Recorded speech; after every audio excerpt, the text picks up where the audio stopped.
Magandang buhay, mga kapatid kong mga Oferians. Nandito po tayo ngayon sa napakagandang cut.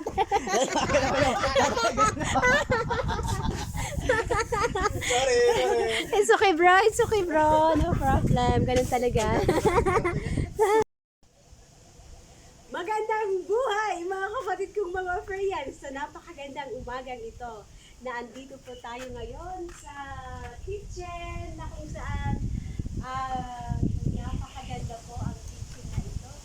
Dahil alam niyo ba kung sino nagpagawa niyan? Ang nag-iisa natin mensahero, ang ating brother OFC, na kung saan talaga namang lahat ng mga kapatid natin dito sa Mount Zion ay nagkakaisa para madaling magawa ang lahat ng ating mga gampanang gawain dito sa loob ng makalangit na kaharian ng ating Aba at King Messiah.